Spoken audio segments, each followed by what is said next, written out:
Salut les makers, salut les autres aussi. J'aime pas les supports. Ça laisse toujours des traces, alors je bataille pour les enlever. Donc d'abord, je fais tout pour les éviter à la conception.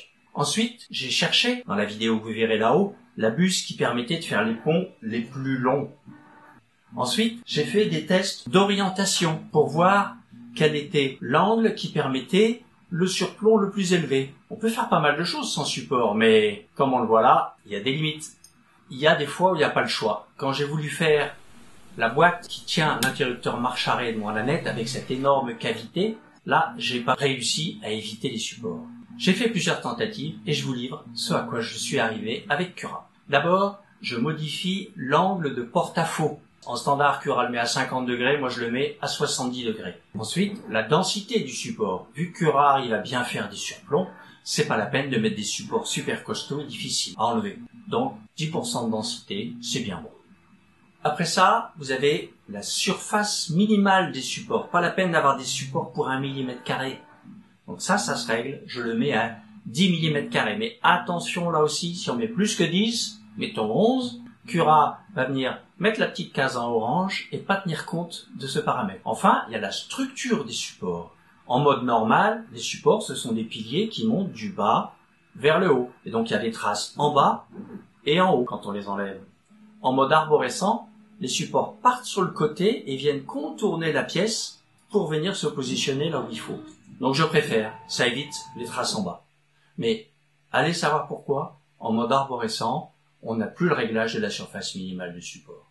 Un autre paramètre qui joue aussi sur l'adhérence, c'est la distance en Z, en bas et en haut, entre le support et la pièce. C'est un multiple du nombre de couches. Avec un jeu, disons, d'une couche de 0,2 mm, Cura va monter le support jusqu'à 2/10 du plafond. Ensuite, il va laisser une couche vide, et puis il va venir déposer la couche du plafond 2/10 au-dessus, donc elle va s'affaisser et venir toucher sur le support. Bilan de résultat, le support sera plus froid et la couche collera moins. Deuxièmement, il y aura un petit affaissement, c'est sûr qu'il sera visible. Mais c'est vraiment le compromis entre l'affaissement et la cicatrice au décollage. Personnellement, je ne me prive pas de mettre 2 couches de jeu, c'est-à-dire 0,4, de façon à être bien sûr d'être bien froid et que ça colle très peu. Autre paramètre, la distance XY, c'est la distance en latérale mini à partir de laquelle Cura vient mettre un support. Plus elle est petite, plus on aura de support dans les petits interstices. Mais là encore, attention, au-delà de 1,5 mm, Cura en prend pas en compte et fait ce qu'il veut. Une fois qu'on a fait tout ça, il n'empêche qu'il y a parfois des supports là où on veut pas. Par exemple, là, sur ce dessin, dans le trou.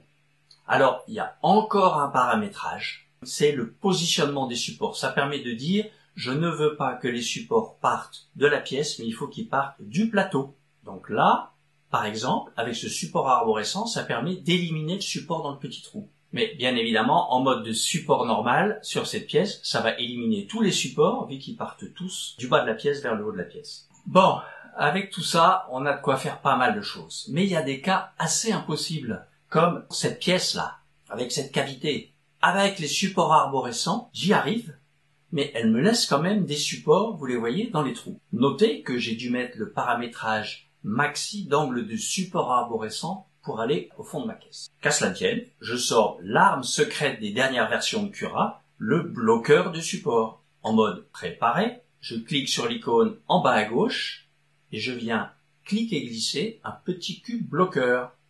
Il faut qu'il englobe les surplombs où je veux pas de support. Avec les commandes classiques, je peux le déplacer et l'agrandir.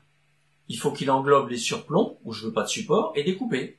Et voilà, et le tour est joué. Donc, on récapitule. 1. Éviter à la conception au maximum les supports. 2. Préférer les supports arborescents. Angle maxi 60 degrés. En contact avec le plateau. On minimise les zones de support en mettant un angle de surplomb à 70 degrés. On facilite l'enlevage avec une densité faible. On met une distance Z plutôt élevée.